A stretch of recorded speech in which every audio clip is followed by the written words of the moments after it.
C. Barnette is my name. President, founder of the True Healing Under God Civil Rights Initiative. We're here live at the West Campus of C.P.C.C, challenging again some of the discriminatory acts that take place throughout this entire country. Not only is it going on in the workplace, not only is it going on in the streets with the police, but it's going on inside classrooms.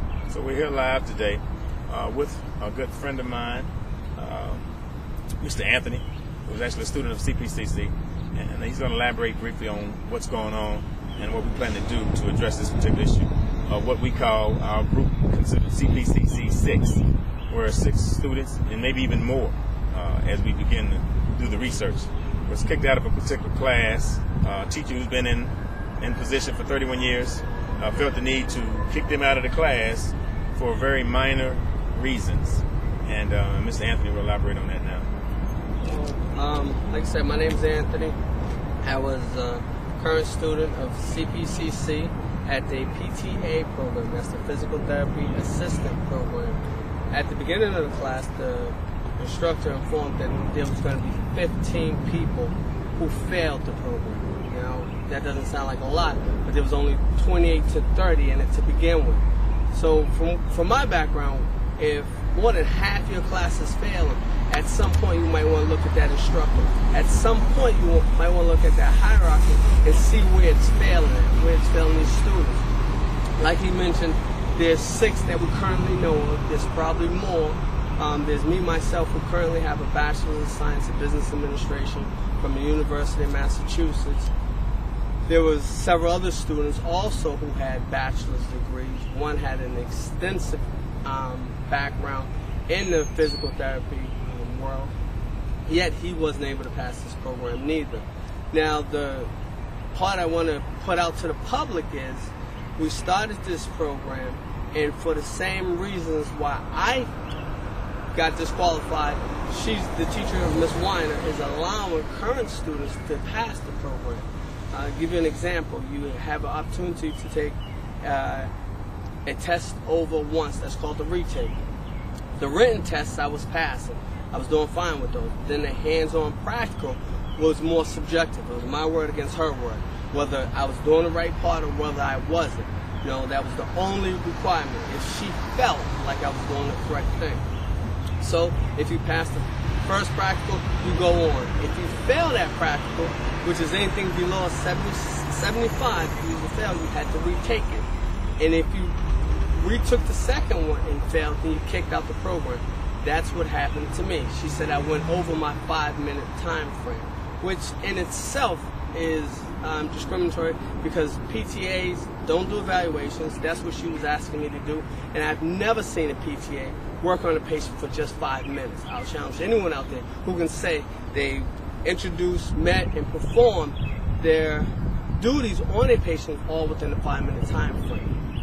So I got disqualified from the program. I felt that I was being unjust on behalf. Now today, during the same program, the same students, one semester forward, she's allowing these current students to fail this retake, fail the practical, and as long as they average out, they get to continue in the program. Which at the beginning of the year, we told her that's what she should have did from the beginning.